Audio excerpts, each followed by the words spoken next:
Para mí, para mí es un placer compartir este momento contigo y con todo este grupo que están aquí. Gracias por darme la oportunidad de compartir con cada uno de ellos. Me siento orgulloso, me siento muy orgulloso. Gracias. Y mire, no tengo palabras que decir. Por tantas cosas que han sucedido, por tantas cosas que han pasado, pero doy gracias a Dios de que todos, cada uno sigamos hacia adelante y que no lo podemos detener.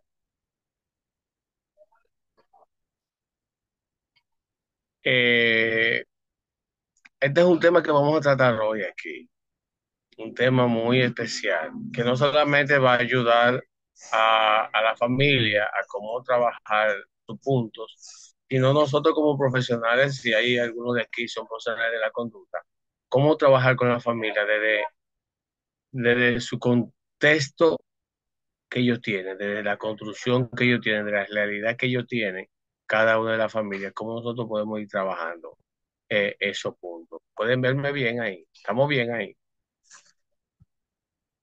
Qué bueno, qué bueno. Esa es la idea. Miren, no sé antes de compartir si alguien quiere decir algo, comentar algo. ¿Qué opinas, Stephanie? Bueno, yo creo que ya saben cómo es la dinámica del grupo. Al final abriremos preguntas. Yo siempre estoy atenta al chat y cualquier intervención yo puedo apoyar y leer. O sea que ya después de su presentación, generalmente siempre preguntamos. Gracias. Yo voy a compartir con ustedes.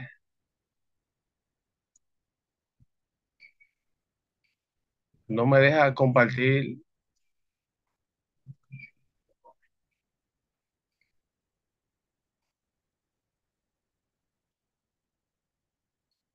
Pero usted está como anfitrión de la reunión, o sea que debe de dejarle como... Ah, no sé, déjame ponerle del otro, en el otro también.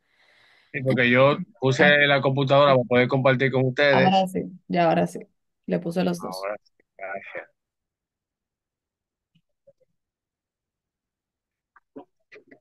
Miren, el tema en lo que va subiendo para compartir, el tema de la familia es un tema muy importante en cada uno de nosotros.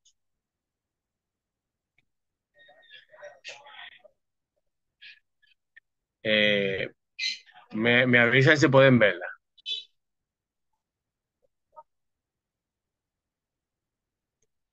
La familia, mire, yo siempre he estado luchando desde hace mucho tiempo. Ahora sí se ve. Que nuestro país- Ahora sí, que bueno.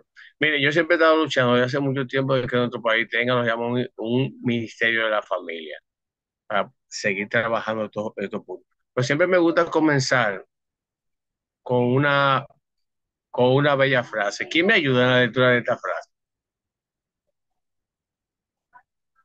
¿Quién, quién se motiva a ayudarme en la lectura de la frase? Me gusta escucharlo. Eh, Puedo ser yo. Stephanie, Yo podría.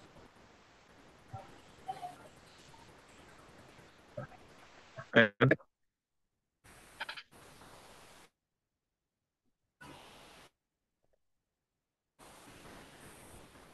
escuché una joven y un joven, ¿cuál de los dos?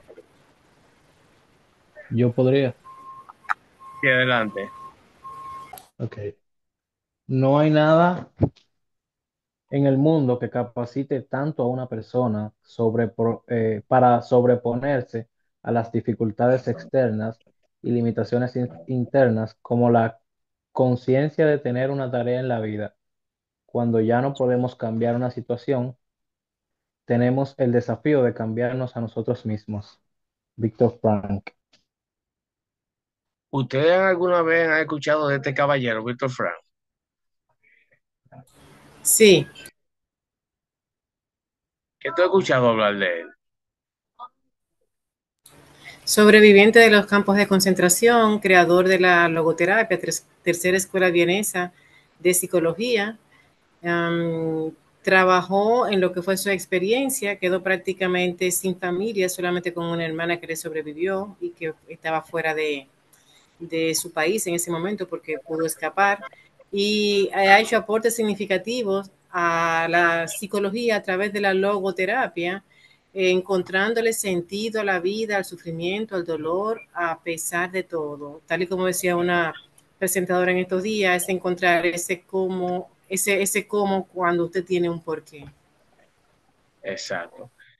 Víctor Frank, como dice nuestra amiga Delis, él escribió un libro que llama El hombre en busca del sentido, donde él narra toda su vida y él decía, puede matar mi cuerpo, pero mi alma va a ser libre. Siempre narraba eso y tiraba varias frases. Y esta es una de ellas, que él no habla en este momento. En un momento en que lo dice que tenemos que recapacitar. Él decía en una parte de su libro que cuando él veía personas que pedían cigarrillos, eran porque eran aquellas personas que ya estaban dispuestos a morirse. Y él nos manda a reflexionar, nos manda a entender. Es un punto especial. Y además, quiero también reconocer, después de haber entendido esta frase, que Víctor Frank nos manda a nosotros a que busquemos un punto medio, una tarea en nuestra vida. Eh, no, no un porqué, porque él dice que en la vida no hay un porqué, sino un para qué. Y que en la vida no es lo que queremos, sino cómo. Es el cómo de lo que nos sucede en la vida. ¿Para qué nos suceden las cosas?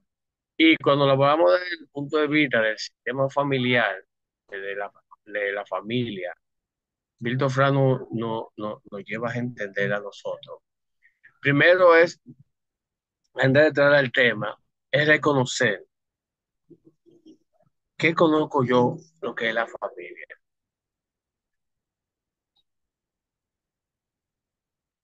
Es nuestro primer ente social, donde existen afectos. ¿Y nosotros qué buscamos en la familia? ¿Cuál es la función nosotros como familia? Nos lleva a entender que nosotros como familia tenemos que dar afecto, cuidado y educar a nuestros hijos. Ese es un punto importante de la familia. Por eso es que este tema es muy importante para nosotros poder entender. Nosotros como profesionales de la conducta, cómo trabajar con la familia.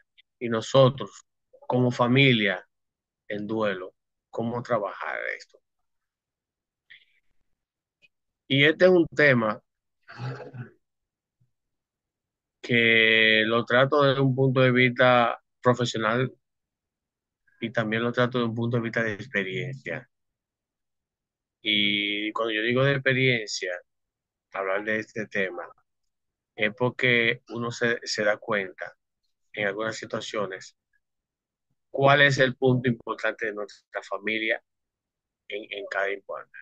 Otro punto también muy importante es nosotros reconocer dentro del sistema familiar qué es el duelo. Fíjense, cuando hablamos de que cada persona vive de manera diferente en el entorno familiar, porque eso va a depender, como yo les dije ahorita, de su contexto, de su construcción social y de su educación y su experiencia vivida de esa familia. Pero dentro de ese contexto social, de ese contexto de educación de la familia, siempre va a haber comprensión, no importa el contexto, siempre va a haber amor, siempre vas a tener una familia de acompañamiento. Y cuando llevamos esto en la familia, como nos dice, sí, es el camino del duelo puede ser más llevadero y sanado. No importa que la cultura que sea, no importa el estrato social que sea, no importa el tipo de familia que sea, siempre debe de haber un espacio de comprensión, amor y acompañamiento en esos espacios. Por eso yo quiero darle a ustedes algunas claves, algunos tips de cómo nosotros debemos trabajar con mi familia en un duelo. Y si soy profesional de la conducta, cómo yo debo trabajar con la familia en el duelo. Uno de los primeros pasos es nosotros como familia debemos de acompañar a la gente sin presionar. Como dice aquí, permitir que cada miembro de la familia viva duelo a su ritmo. ¿Por qué le digo esto? Porque yo le voy a hablar como dominicano. Queremos veces, como cultura que tenemos, como regla que tenemos, como paradigma que tenemos, que cada uno dentro de mi entorno familiar sienta lo que yo siento, piense lo que yo pienso. No, tenemos que trabajar eso. Tenemos que dejar que cada familia viva su propio duelo a su ritmo. El adolescente tiene su ritmo de vivir su duelo. El joven tiene, el niño tiene su ritmo de vivir su duelo. Lo igual que la esperar el tiempo y la plenitud, hay que hacerlo. Tener eso pendiente. No querer que porque yo lloro, porque yo guardo luto, mi familia tiene que hacer lo mismo. No, tengo que respetar. Y cuando yo hago este tipo de acompañamiento, sin presionar, nos damos cuenta que la familia se une más, tiene más unión, tiene más cariño, tiene más respeto, tiene más comprensión cuando utilizamos este acompañamiento. Es muy importante eso. El otro punto importante es, señores, escuchar. Está disponible a escuchar sin juzgar a nadie. Fíjense que utilizamos frases, no las que están aquí, sino frases de que tú no perdonaste, se fue y no le dijiste nada, tú hiciste esto. No, no, no, escucharlo. Pero cuando yo escucho una familia eh, en una situación de un duelo, tengo que aprender a que de utilizar frases, te entiendo y estoy aquí para ti. No tengo que decir más nada y acompañarlo con un silencio. Por la cual a nosotros nos dan una sola boca y dos oídos. Sabemos que nos duele, pero hay que también escuchar, aprender a escuchar. La escucha es muy importante en nuestro entorno y más en esta situación que está pasando. ¿Por qué es importante escuchar? Porque vamos a tener familia que quiere desahogarse con nosotros. Mm, Yo discutí con esa persona, se fue, nunca pude decirle adiós, nunca pude pedirle perdón. Y si yo no le escucho y empiezo a decirle, pero desahógate, di algo, di aquello, no, no, no. Hay que dejarlo que ellos mismos se desahoguen. Tener ese punto medio, tener esa escucha, cerrar la boca y abrir los oídos. Es muy importante en este proceso. En el otro proceso también es validar las emociones. ¿Por qué validar las emociones? Porque cada ser humano, aunque tenemos cinco emociones, la ira, la rabia, la tristeza, el asco y el miedo, cinco emociones que se van a estar ahí, pero cada ser humano se expresa de diferente forma. Hay seres humanos que cuando tienen un duelo, los nervios los llevan a reírse, otros lloran, otros cogen pique, ¿entiendes? Pero tenemos que empezar a aceptar. Fíjense esa foto. Fíjense que en esa foto que se dan cuenta, ahí no hay palabra. hacer la emoción de cada acompañarlo en su dolor en ese momento. Si necesita palabras, puede armar si quiere.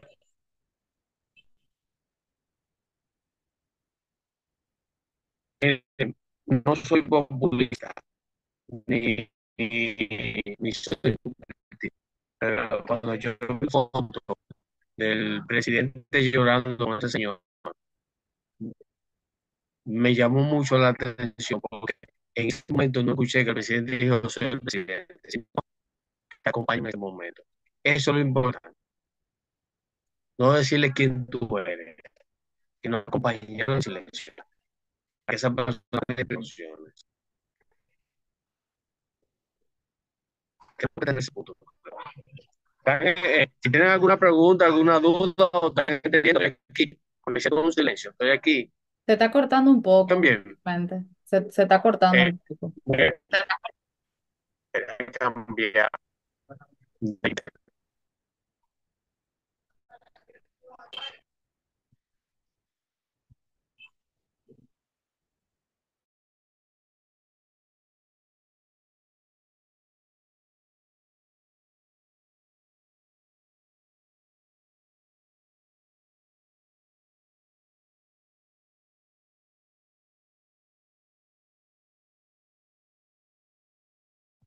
No se escucha nada.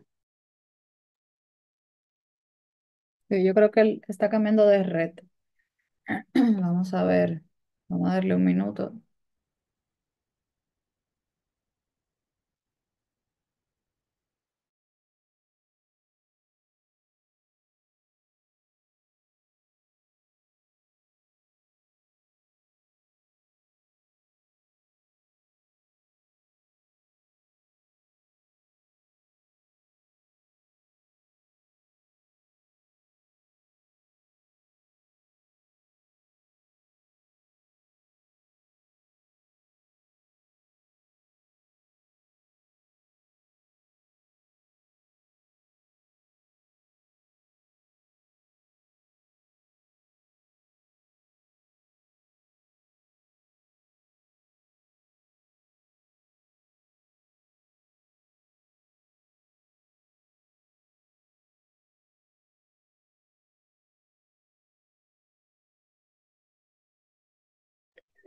Y ahí, ¿me escuchan bien?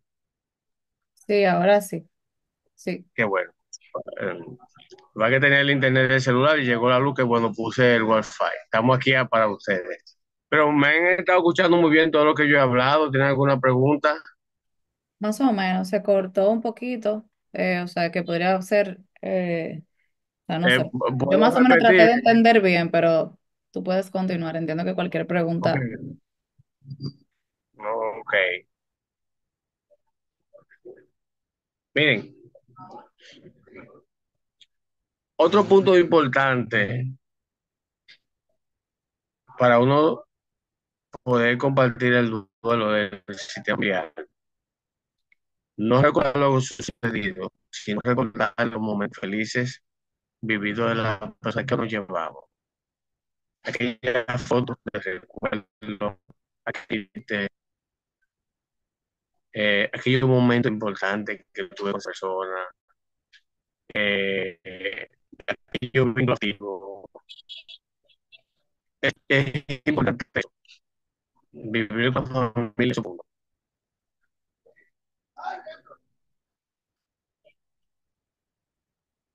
Se está entrecortando, no se escucha otra vez.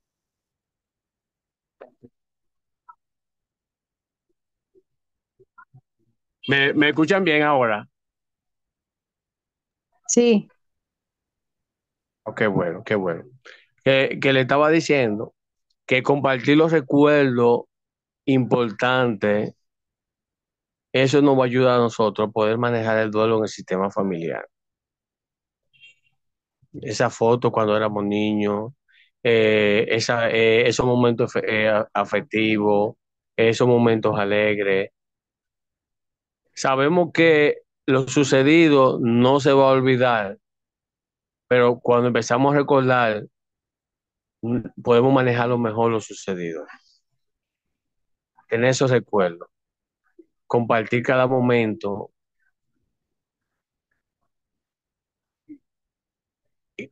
Algo importante, cuidarse uno con el otro, poder dormir, poder acompañarnos, poder darnos fuerza. Miren, estos puntos, le voy a hacer una de las razones cuando Stephanie me llamó que hablara del tema, que estuvimos conversando del tema. Hace 8 años, yo recuerdo que los médicos me entregaron a mi papá cáncer en el hígado y en los riñones. Pero no solamente ese duelo de mi papá. Yo estaba casada con una persona, nos divorciamos, la que la sigo queriendo mucho. Eh, Me habían botado del trabajo, yo cuidaba a mi madre, tenía muchas cosas encima, más el duelo de mi papá, que la gente veía, yo no más tenía solamente clase en la universidad, la gente veía que como, y miren, pude manejar ese duelo cuando mi papá murió y que me cayeron todas esas cosas encima. En el momento que mi papá muere, me cancelan del trabajo, sacan a mi mamá de mi casa, de su casa, ella vivía, no podía mantenerla, muchísimas cosas encima. ¿Qué me ayudó a mí sobrevivir todos esos puntos? La familia unida, el cuidado entre una tía mía vino de Italia, me llevó a su casa, me dejó viviendo en su casa hasta que yo me mejore. Tenía una tía que me acompañaba, hasta me llevaba a la iglesia, los amigos, porque los amigos también son familia. Señores, vivir estos momentos, cada uno de esos temas que hemos estado hablando, ayudan a uno en el sistema familiar a sobrevivir cualquier duelo, a no sentirse solo. El autocuidado. Ya comiste, tómate esta pastilla que te dé hambre, tómate este juguito, ven, vamos a hacer un ejercicio, vamos a salir a caminar, vamos a comer un helado. Eh, la idea es, no es que olvidemos lo sucedido, la idea es que podamos manejar lo sucedido, que podamos afrontar esos puntos.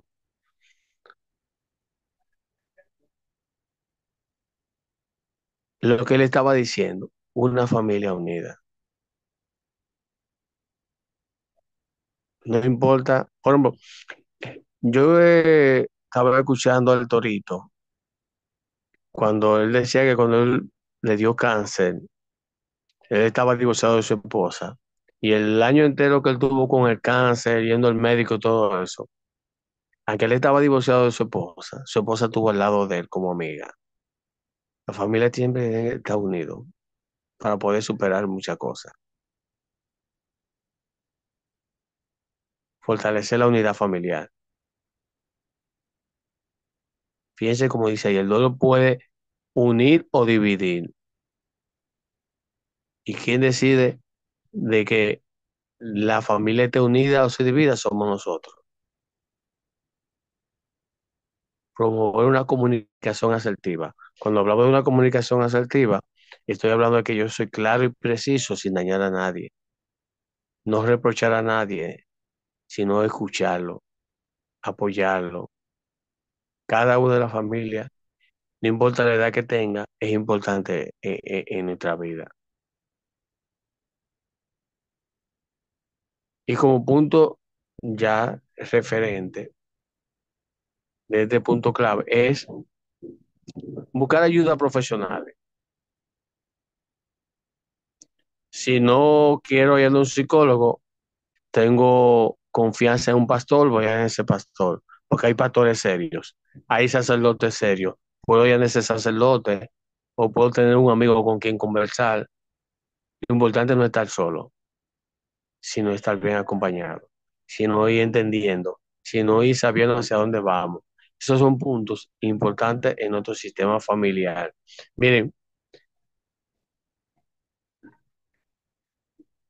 algo muy, muy, muy importante que yo lo viví es que la familia no necesita curar el dolor, pero puede ofrecer lo más importante: presencia, escucha y amor. Estar ahí ya es un gran acto de apoyo. Eso yo lo viví en el momento que yo perdí a mi padre, en ese momento perdí el trabajo, en ese momento perdí mi pareja, en ese momento sacaron a mi mamá de donde yo vivía. Eh, Fíjense cuántas cosas que le suceden a una gente cuando está en un duelo y cómo puede sobrevivir cada uno de esos puntos. Es muy importante eso, clave. Por eso que yo, yo tengo una frase mía propia, que dice que cuando yo me conozco por dentro, que yo sé quién soy yo, todo a mi alrededor cambia. Empezar a conocerme, empezar a ver. Y otro punto también es que Víctor Frank nos dice que cuando ya no somos capaces de cambiar una situación, nos encontramos ante el desafío de cambiarnos nosotros mismos. Nosotros mismos tenemos que cambiar. Con estos puntos claves que hemos, si quieren, podemos ir repitiendo para yo escuchar las preguntas de ustedes, porque quiero hacer esto como un foro de discusión, de conversación con ustedes, de que podamos entender qué podemos hacer para seguir hacia adelante en esta situación con nuestra familia.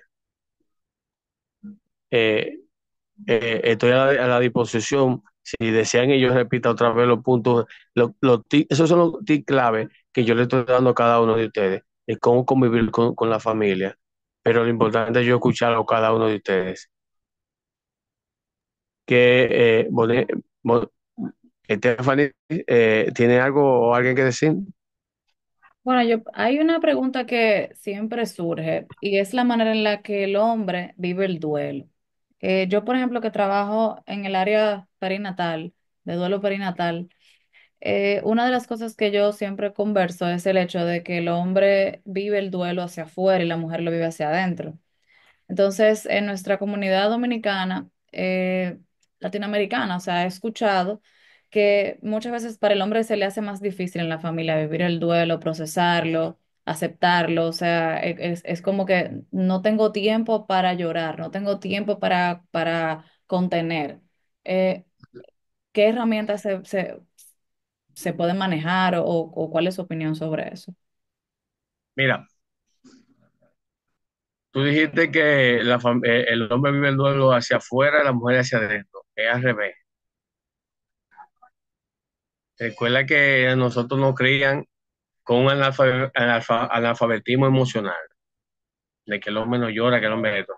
El hombre sufre más el duelo que la mujer, porque no tiene el escape que muchas mujeres tienen de llorar, de desahogarse. Por eso es que una de las técnicas es, primero es desde pequeño enseñar a nuestros hijos en el entorno familiar cómo deben de vivir el duelo, puede ser hombre o mujer, que tienen el derecho a llorar, que tienen el derecho a desahogarse. Ese es un punto. La comunicación con los hijos, con los niños, hay que empezar desde pequeño obligatoriamente. Decirle qué pasa, el por qué murió, y explicándole poco a poco que vayan entendiendo. Y les recomiendo a los hombres que busquen un espacio, busquen a alguien y que se desahoguen, que no callen, que busquen con quien conversar.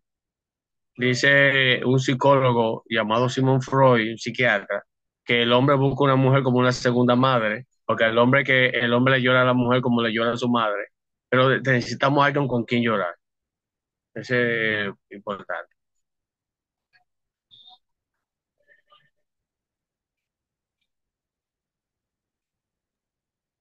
Gracias. ¿Alguien más tiene alguna pregunta o algún aporte? Y algún aporte también de cómo ha vivido tal vez el duelo en su familia, de cómo, cuáles son algunas herramientas si necesitan. Em, Pueden escribirlo por el chat o pueden abrir sus micrófonos.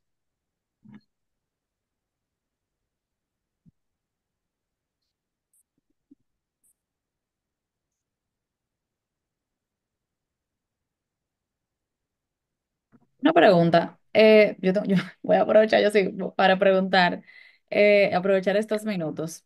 En el tema del manejo de duelo con los jóvenes, dígase 10, 11, 12 años, eh, generalmente lo que vemos en los adolescentes es que se ponen un poco rebeldes. O sea, ¿cómo eso debería ser manejado dentro de la familia cuando hay una familia que tal vez no siempre se está disponible por el trabajo?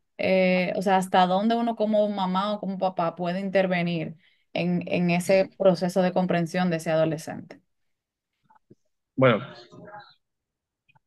el manejo del duelo en el adolescente, si el papá, primero es, al adolescente primero hay que saber escuchar, es lo principal.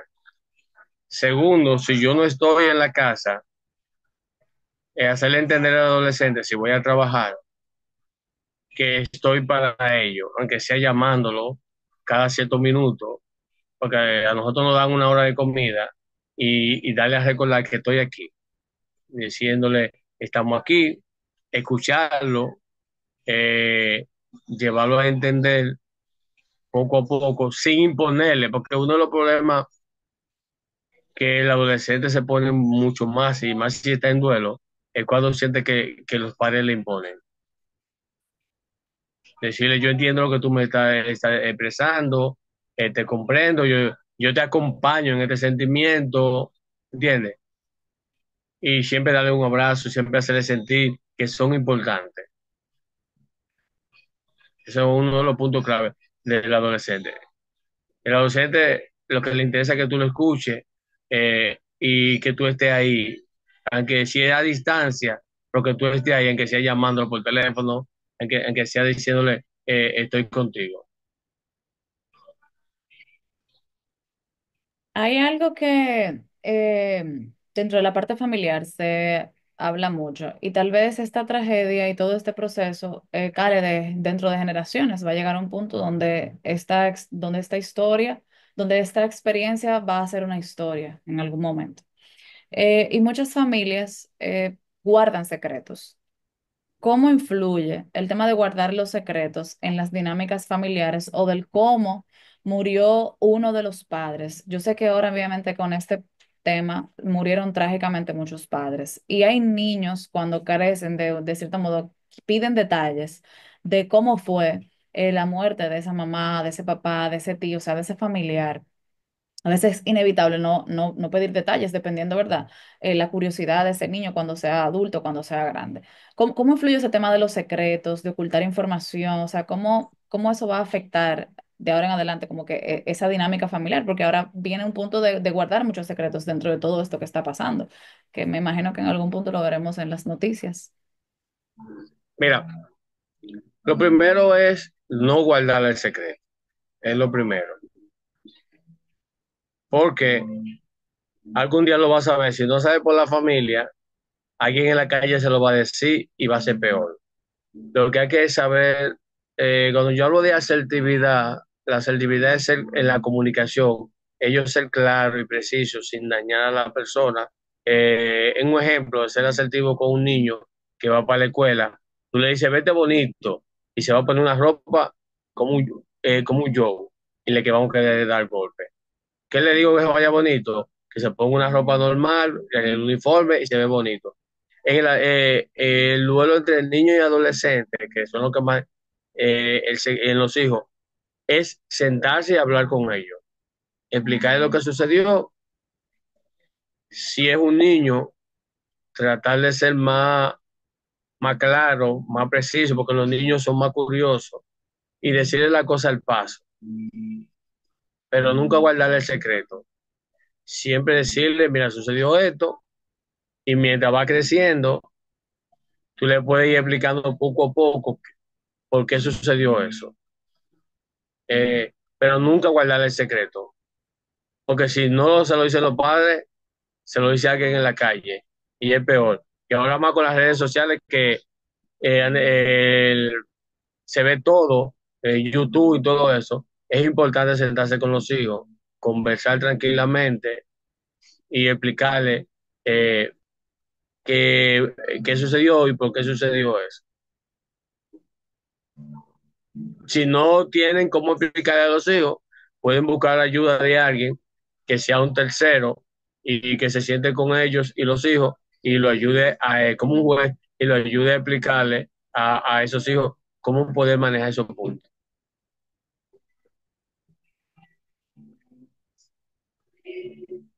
¿Alguien más tiene preguntas, aportes, alguna experiencia que quiera compartir?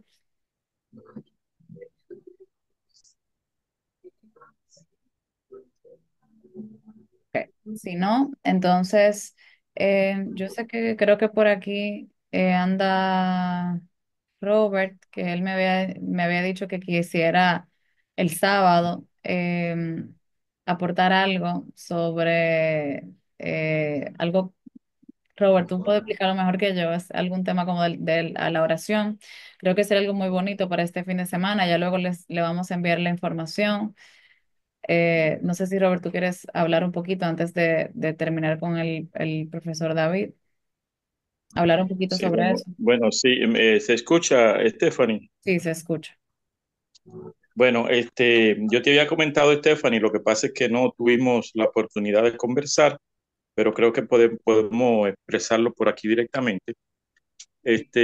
Tuviste lo que yo compartí, ¿verdad? Que es Sí, muy una lindo. experiencia comunitaria, porque yo Ujú. trabajo, como te comenté, en barrios de los sectores marginados, básicamente a orilla del río, la parroquia La Guachupita, Gualey, Guandules, Sabana Perdida. Entonces nosotros acostumbramos a hacerlo todo, sobre todo las oraciones participativas y comunitarias. O sea, el esquema que tenemos ahí preparado no es un esquema, digamos, como el que estamos interactuando ahora mismo, que es muy bueno porque es normalmente un diálogo con un especialista, pero esa experiencia que nosotros queremos compartir es algo más comunitario, más participativo. Por ejemplo, una persona hace una oración, detrás alguien lee la lectura bíblica, después el comentario. Entonces, eso implica una logística un poco difícil, porque son gente que a veces no tienen suficiente conexión en los lugares donde vive, y nosotros lo hacemos así presencial. Entonces, lo que yo quería compartir contigo, Stephanie, es que es posible que sea mejor hacer un encuentro presencial, que yo haga un encuentro presencial con esas personas y haga unas grabaciones de las participaciones. O sea que vamos a necesitar un poquito más de tiempo, Ah, y claro. sobre todo porque ya para el sábado es muy tarde, porque es muy importante esa sutileza de que son muchas personas que interactúan, porque es una experiencia muy comunitaria. Entonces, a mí me gustaría que eso se visualizara en la red, Bueno, ya esa del experiencia. grupo que Entonces, está aquí va a depender que quieran hacerlo presencial. Yo feliz, ojalá yo poder verlos a todos presencial en algún momento y lo coordinaremos en un parque, pero entiendo que sí, vamos a ver si no, podemos no, yo lo que hacer. pensaba, Stephanie, es hacer yo las grabaciones presenciales y entonces después, cuando llegue Ah, el momento compartir. de la reunión de Zoom, presentar el video, Ah, claro. ¿entiendes? Carlos tiene algo que decir. Sí, hacer como un pequeño video editado juntando esas partes, porque de verdad que el tema es la dificultad de conexión y la sincronización en lo virtual. Chévere. Entonces, incluso es probable que ya para la fecha del sábado sea muy rápido, porque todos son personas muy comprometidas en sus parroquias y en las actividades de Semana Santa ya tienen la agenda muy llena. Entonces, yo me comunicaría contigo más luego para ver si lo podemos presentar. Yo creo que va a ser ya después de Semana Santa. Perfecto. Bueno, pues Pero entonces me vamos a gustaría, despedir. porque esa riqueza de la participación es importante, que se visualice en este espacio que gracias de antemano te digo, pues ha sido una experiencia y una iniciativa muy, muy bonita. Así Yo le será. estoy viendo, no, no siempre entro, pero sí lo veo diferido, porque me está chocando también con algunas actividades, pero yo procuraré apoyar lo más que pueda con mi presencia en este espacio. Excelente. Bueno, pues entonces vamos a despedir al profesor Carlos. Carlos, ¿algún aporte para el cierre y volvernos a ver en el próximo encuentro? Mira, con lo que está diciendo Robert, una buena idea. Eh, bueno, yo trabajé con el terremoto de Haití, me tocó trabajar estos esquemas y más con la familia de niños. Yo lo trabajé con el padre Manuel Ruiz en el Sancho Sama, en el dique, y una escuela. Y ese apoyo de sanación interior se puede hacer, puede contar conmigo, contratar familias en esos lugares que son más necesitados. Y yo tengo un equipo en mi centro de psicología, tenemos un equipo que podemos dar apoyo de sanación interior y darle el apoyo a Robert, cuadramos la fecha que él desea y como acompañarlo en ese momento. Eh, Porque bueno, sé muy bien, yo lo utilicé mucho cuando el terremoto de aquí, usé mucho los esquemas y eso ayuda mucho. Sí, así es. Bueno, pues entonces Sí, bueno, vamos a ver. Stephanie, escúchame, me Ajá, gustaría que el señor que conversó, ¿verdad? David, me parece. sí. Cualquier cosa me gustaría coordinarlo directamente con Stephanie. O sea, No, sea no se esta preocupe. actividad O que yo sea, si presento o ustedes, la que tú mencionas presenciar, que podría ser en un parque también. Pero me mira, gustaría un poquito que sea bajo la coordinación de ella, porque como es una iniciativa que uno intenta apoyar, entonces sería bueno que sea como con su sí. No, auxilio. yo le De voy a todos modos, pasar. muchas gracias por el apoyo, por el Sí. aporte. Mira, es tan importante eso. Mira, dice Eh, Alejandra. Quisiera, el apoyo es acompañarlo en ese proceso. claro. Mira, ahí dice Alejandra que quisiera que este tiempo de oración oren por mí y mi familia, que perdimos a mi prima hermana, hija única de mi tía en el Jet Set, y por todas las familias que perdieron su ser amado. Yo sé que es tan importante hacer ese espacio de oración, y yo voy a ver cómo, independientemente de que lo hagamos presencial, podamos hacer luego de esta semana un espacio, como les había comunicado creo que fue ayer. Ya luego de que pasen los especialistas en estos temas, yo voy a traer otras personas en intervención para hacer esos círculos de contención, a hablar más sobre la misma rueda de gratitud que nosotros podemos hacer y tener otros encuentros que sean un alimento para nuestro espíritu. Ya yo creo que dentro de estos encuentros que hemos tenido mucha conciencia, hemos tenido herramientas, sabemos cómo manejarlo. Yo creo que ahora podríamos pasar al próximo paso. Yo siempre entiendo que hay que educar de manera holística porque somos una mente, emociones, somos alma, somos cuerpo. Y creo que hay ya otro paso que hay que dar también sobre los procesos sobre estos encuentros, mejor dicho. Entonces, sí estoy totalmente de acuerdo con eso. Vamos a ver cómo lo podemos coordinar y tal vez un espacio de oración, de gratitud, de orar por las familias, porque tal vez no todos podemos movernos físicamente, pero virtual, aunque no todo el mundo pueda conectarse, pero se quedan ahí. Para mí la oración es un vehículo muy poderoso, que el que lo vea después o el que esté en ese espacio, yo sé que va a ser de bendición y gratitud para su vida. Así que sí, me voy a comprometer para organizar eso lo más pronto posible. Mientras tanto, quiero darle las gracias al señor Carlos David. Muchísimas gracias. Vamos a coordinar eso, señor Robert. Yo lo voy a escribir por privado y a todos los demás que están aquí, muchísimas gracias por estar y nos vemos entonces la próxima semana. Mañana había un encuentro, pero lamentablemente vamos a tener que cancelarlo ya por cosas ajenas a mi voluntad. Pero sí, a partir de la semana próxima nos volveremos a encontrar. Así que les abrazo a todos y feliz noche. Gracias. Igualmente, gracias por todo. Bye bye.